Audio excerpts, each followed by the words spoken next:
Değerli kardeşler, muhterem Müslümanlar, bugün bütün peygamberlerin öz ümmetine tövsiye edip emrettiği önemli bir mevzu hakkında danışacağız. Bu değerli kardeşler halal kazanç hakkındadır. Dedi ki bütün peygamberler öz ümmetine bunu emretmiştir. Bakın değerli kardeşler, İmam Müslim'in rivayet ettiği sahih hadiste Resulullah sallallahu aleyhi ve sellem buyurur ki İnna Allaha tayyibun la yakbalu illa tayyibe ve inna Allaha emera'l mu'minine bima emara bihil mursalin. Allah Resulü buyurur ki Allah paçtır, bütün noksanlardan münezzehdir ve sadece paç olanı kabul eder. Ve Allah Azze ve Celle peygamberlere emr ettiklerinin eynisini iman getirenlere de emr etmiştir deyir. Sonra bu iki ayeti okudu Peygamber Efendimiz. Allah Azze ve Celle buyurur ki Ya eyyuhar rusulu kulu minet tayyibati ve amelu saliha. Ey peygamberler, temiz, halal yemeklerden yiyin ve salih işler görün. Sonra Peygamber Efendimiz diğer ayeti okudu ve buyurdu ki Ya eyyühellezine amenu kulu min tayyibati ma razaknakum. Ey iman getirenler, size verdiğimiz ruzilerden en temizini, halalını yiyin diye Allah Azze ve Celle iman getirenlere emredir. Bakın değerli kardeşler, bu ayetlerden de öğrenirik ki Allah Azze ve Celle peygamberlere emir ettiğinin eynisini biz iman getirenlere de emir etmiştir ki yiyeceğimiz, kazancımız, içeceğimiz her şey halal olmalıdır, temiz olmalıdır. Sonra Peygamber Efendimiz bu ayetleri okuduktan sonra bir neferi misal seçti. Dedi ki o insan sefere çıkmış ve seferin meşakkatinden dolayı saçı, sakkalı toz torpak içerisinde iken ellerini kaldırıp Ya Rabbi, Ya Rabbi diye dua ederdi. Bakın değerli kardeşler, bu çok önemlidir. Çünkü biz bilirik ki seferde olan kimsenin duası kabul olar, müstecab olar. Ve Peygamber Efendimiz özellikle o insanı misal seçti ki bu adam sefere çıkmış ve seferin meşakkatinden saçı, sakkalı, toz torpak içerisinde iken ellerini kaldırıp Ya Rabbi, Ya Rabbi dedi. Ey Rabbim, Ey Rabbim dua etti. Lakin Peygamber Efendimiz buyurdu ki وَمَطْعَمُهُ حَرَامٌ وَمَشْرَبُهُ حَرَامٌ وَمَلْبَسُهُ حَرَامٌ وَغُزِيَ بِالْحَرَامِ فَأَنَّا يُسْتَجَابُ لِذَٰلِكَ. Allah Resulü buyurdu ki lakin onun yediği haram, içtiği haram, giyindiği haram ve haram ile akidalanmıştır. Axı onun duası nece kabul olunsun? Subhanallah. Bakın değerli kardeşler, buradan da öğrenirik ki haram mal yemek insanın duasının kabul olmasına engeldir. Özellikle Peygamber Efendimiz bunu bize zikredir değerli kardeşler. Bakın ayet-i kerimeden de öğrendik ki ve Peygamber Efendimiz bize haber verdi ki, öğretti ki Allah Azze ve Celle sadece temiz olanı kabul eder. Bakın bir insan bu dünyada bütün mal mülkü haram yol ile elde etse, sonra onu Allah için sadaka verse, Allah Azze ve Celle ondan hiçbir şey kabul etmez. Bakın bu hakta Peygamber Efendimiz buyurur ki Men cema'a malen haraman thumma tasaddaqa bihi lem yekun lehu fihi ecr ve kana isruhu aleyh. Kim haram mal toplayarsa sonra o haram malların hamısını sadaka vererse o sadakadan onun için hiçbir sevap yoktur. Aksine onun mesuliyeti vardır ve ona göre cevap verecektir. Değerli kardeşler, bu çok önemlidir. Biz Müslümanlar Allah'a ahiret gününe iman getirmişik. Ve biz Allah'ın göğlerin ve yerin yaratıcısı olduğuna, hakimi olduğuna iman getirmişik. Ve biz bilirik ki Allah Azze ve Celle bütün mahlukata ruzi veren Allah'tır. Ona göredir ki değerli kardeşler, Müslümanlar halal kazanca göre ihtiyatlı olmalıdırlar. Bu bize emr olunan emeldir değerli kardeşler. Bakın Peygamber Efendimiz bize haber verir ki kıyamet günü insanların emellerinden bir defa sorulacak. Lakin bir əməl var ki, ondan 2 dəfə soruşulacaqdır. O da halal qazancdır. Baxın qardaşlar, qiyamət günü bizim özəlliklə qazancımızdan 2 dəfə soruşulacaqdır. Birincisi, onu haradan qazanmısan, necə qazanmısan, halaldanmı, haramdanmı? Və əgər bundan keçəsi olsaq, sonra o qazandığın malı harada xərcləmirsən deyə bizə soruşulacaqdır. Bu əməlin nə qədər önəmli və nə qədər ciddi olduğunu göstərir dəyərli qardaşlar. Qardaşlar, bildiyimiz kimi iblis cahil deyildir, alimdir. Sadəcə iman gətirməmişdir. Və iblis İlk insan Adəm Peyğəmbərin zamanından günümüzə qədər görün nə qədər insanlarla işləmiş, muxatab olmuş və bu əməllərinə görə təcrübə qazanmışdır. Dəyərli qardaşlar, iblis insana hər yöndən yaxınlaşır. Sağından, solundan yaxınlaşır və ona haram malı yeməyi təklif edir. Bəzən onu bəziyir, bəzən isə başqa yollara əl atır. Ona görədir ki, bəzən insanlar düşünürlər ki, eybi yox, haram mal olsa belə mən bunu qazanım, sonra sədəqə verərəm, günahım gedər. Xeyr, dəyərli qardaşlar, əsla. Və yaxud oxuduğumuz hədisdə də öyrəndik ki, kim haram mal toplayarsa və onu, bütün o haram malı sədəqə versə, ondan heç bir savab yoxdur ona. Əksinə o haram mal topladığı üçün ona görə cavab verəcəkdir. Dəyərli qardaşlar, bunlar çox önəmli məsələdir. Baxın, Peyğəmbər Əfəndimiz sallallahu aleyhi və səlləm Ka'b bin Ucraya deyir ki, ey Ka'b, bədəni haram mal ilə qidalanan kimsə cənnətə girməz, onun üçün cəhənnəm daha layiqlidir. Subhanallah. Dəyərli qardaşlar, biz müsəlmanlar buna çox diqqət etməliyik. Baxın, səhabələrdən Həzrəti Əbu Bəkir, Allah ondan razı olsun, onun bir xidmətçisi var idi ki, o hər dəfə ona yemək, qida gətirdiyi zaman Həzrəti Əbu Bəkir ondan soruşardı, bunu haradan almışsan, soruşardı, necə əldə etmişsən, sonra yeyərdi.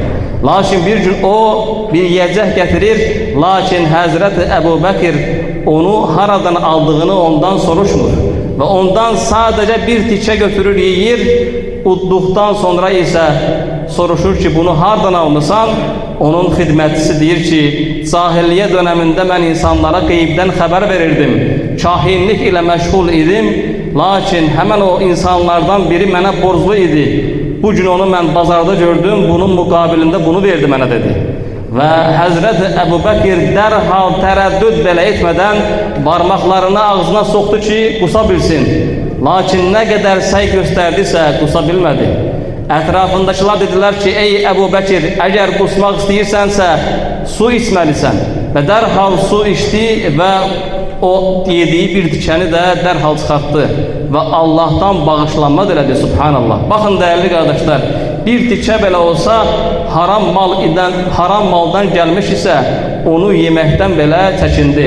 Hətta dedi ki, vallahi, əgər canım çıxsaydı, yenə də mən bunu çıxaracaq idim və Allahdan bağışlanma dilədi. Dəyərli qardaşlar, Peyğəmbər Əfəndimiz sallallahu aleyhi və səlləm bizə xəbər verir ki, qiyamətdən öncə insanlar gələcək ki, o insanlar mallarını haramdanmı, halaldanmı aldığına fikir verməyəcəklər. Bu çox şiddətli bir şeydir. Baxın, Buxarinin rəvayət etdiyi hədisdə Allah Resulü buyurur ki, لَيَأْتِيَنَّ عَلَى النَّاسِ زَمَانٍ لَا يُبَالِ الْمَرْءُ بِمَا أَخَذَ الْمَالِ أَمِنْ حَلَالٍ أَمِنْ حَرَامٍ. Allah Resulü buyurur ki, insanlara elə bir zaman gələcək ki, onlar mallarını haramdanmı, halaldanmı aldıqlarına önəm verməyəcəklər. Subhanallah.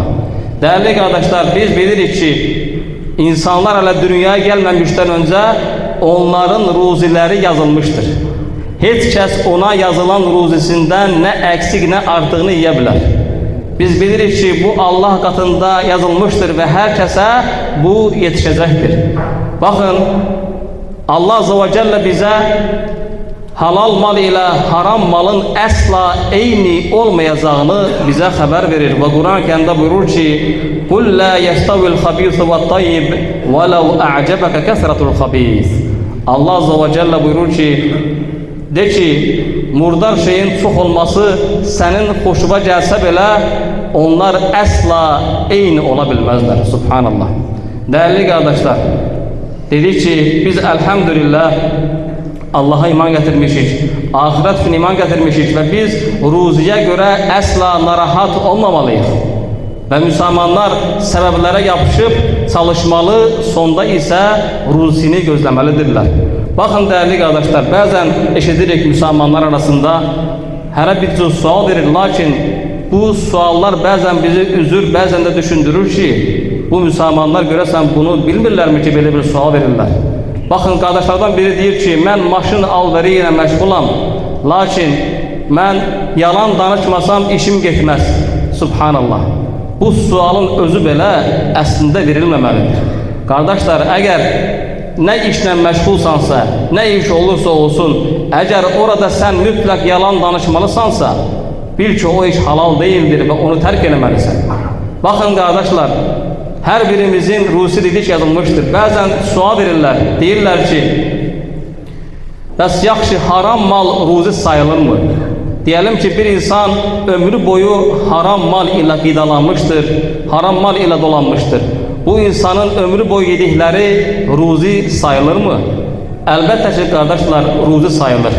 Çünkü vallahi eğer bir insan haram yolla o malı elde etmeseydi, eyni şey ona halal yoldan gelecekti. O ruzi ona yazılmıştı. Sadece o insan tələsdi ve halal kazancını, halal ruzisini haram yol ile elde etti. Diyelim ki bir insan gedib oğurluq etdi veya da insanlara aldattığı küllü miqdarda məbləğ kazandı. Halbuki o adam eğer bunu etmeseydi, vallahi kardeşler Allah Azze ve Celle'nin yazmış olduğu eyni məbləğdə ona halal yoldan gelecekti. Ona göre onların haram yoldan kazandıkları ruzi sayılır. Sadece onlar öz ruzilerini haram yoldan kazanmışlar. Biz bunları düşünmeliyiz ki kardeşler, ne edirsen et, sen Allah'a tevekkül et ve Allah Azze ve Celle seni müvaffak edecektir. Bakın bir ayet-i kerimede Allah Azze ve Celle buyurur ki وَمَنْ يَتَّقِ اللّٰهَ يَجْعَلْ لَهُ مَخْرَجًا وَيَرْزُقْهُ مِنْ حَيْثُ لَا يَحْتَسِبْ. Kim Allah'tan korkar ise, takvalı olarsa, Allah Azze ve Celle ona bir çıkış yolu gösterer. Ve o adam hiç ummadığı yerden Allah Azze ve Celle onu ruzilendirer. Subhanallah. Bakın bu ayet apasıktır değerli kardeşler. Alimler deyirlər ki, bu meselede Müslümanlar sabırlı olmalıdır. Bakın bir hadiste Allah Resulü buyurur ki, eğer sen Allah için bir şeyi terk edersense, Allah Azze ve Celle mutlak bu dünyada ondan daha yaxşısını sana verecektir. Sadece değerli kardeşler sabırlı olmak lazımdır. Bir şeyi eğer haramdırsa Allah için biz ondan üst veririkse, burada sabır dedikdə bir saat, bir gün değil, belki de aylar lazımdır. Lakin ele ettiği zaman o bərəkətin şahidi olacaktır. Değerli kardeşler, dedik ki Müslümanlar mallarına fikir vermelidirler. Vallahi kardeşler, insan ne kadar haram mal elde ederse o malın bereketi olmaz. Ne hayatında, ne evlatlarında, ne hiçbir şeyde bereketi olmaz. Ve eksine ona göre cevap verecektir. Kardeşler, bu haram mala çok dikkat eləməliyik ve ehtiyatlı olmalıyıq. Bakın, bazen Müslümanlar bilmeden haram mala da başvururlar. Kardeşlerden biri sual vermişti, deyildi ki, bir nefer mən alqı-satqı edirəm, bir nefer məndən soruşdu ki, bu sim malıdır. Mən dedim ki, pekin malıdır. Halbuki değerli kardeşler, sen düz yalan danışmırsan, lakin karşı tarafı bu əməlinlə aldatmış olursan, halbuki sen Allah'ın Razzaq olduğuna iman getirmişsən kardeşler. Belə şeylərdə Müslümanlar səhlənkar yanaşmamalıdırlar. Bu məsələdə öz imanlarını yoxlamalıdırlar değerli kardeşler. Her birimizin ruzisi yazılmıştır. Sadece bu ruzini elde etmek için Müslümanlar ancak ve ancak halal yola başvurmalıdırlar. İnsanlar haram yola başvurarak öz ruzilerinin artmasını düşünmesinler. Bu asla ruzini artıran bir şey değildir. İstəyirsən oğurluq elə, istəyirsən kimisi hakkına gir, o malı elde etsen, bil ki o malı zaten senin üzerinde yazılmıştı, senin ezelinde ruzin yazılmıştı sana. Lakin sen onu haram yol ile elde ettin. Değerli kardeşler, Allah Azze ve Celle Kur'an-ı Kerim'de buyurur ki وَمَا مِنْ دَابَّةٍ فِي الْأَرْضِ إِلَّا عَلَى اللّٰهِ رِزْقُهَا وَيَعْلَمُ مُسْتَقَرَّهَا وَمُسْتَوْدَعَهَا كُلٌّ فِي كِتَابٍ مُبِينٍ. Allah Azze ve Celle buyurur ki yeryüzünde ruzisi Allah'a ait olmayan hiçbir canlı yoktur. Ve Allah Azze ve Celle onların korunup saklandığı ve karar tuttukları yerleri de hamısını bilir. Bütün bunlar apaçık kitapta, yani Levh-ül Mahfuz'da yazılmıştır. Değerli kardeşler, bütün məhlukatın ruzisi yazılmıştır ve onlara sadece yazılan ruziler satacaktır.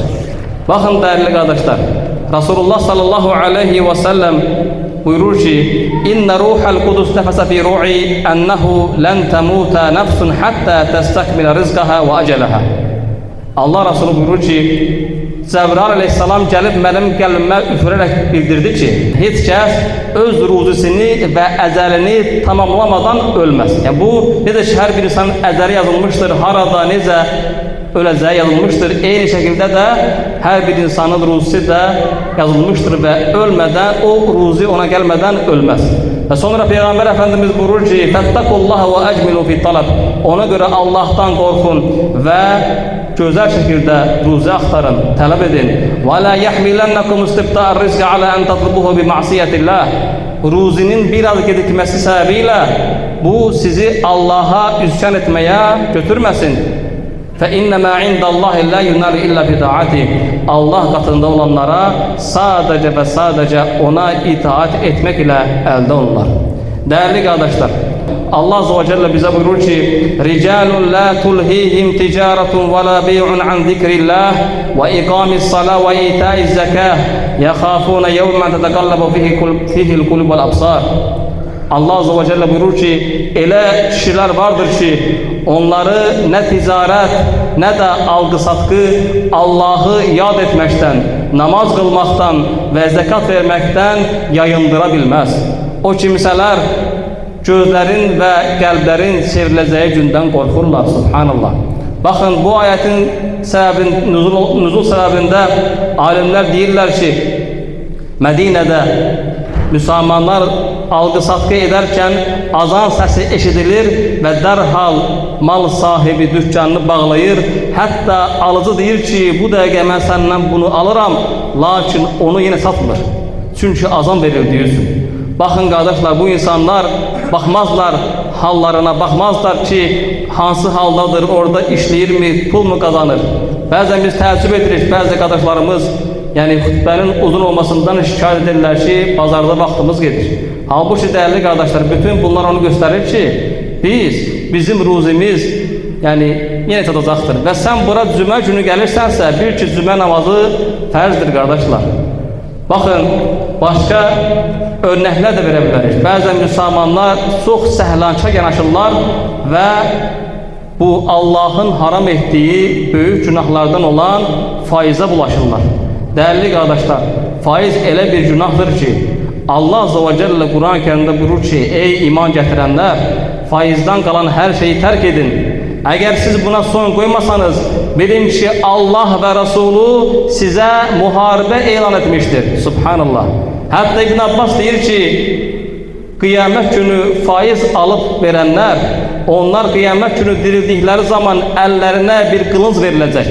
Deyilecek ki bazarırsansa gidindi Allah ve Resulü'nden savaş.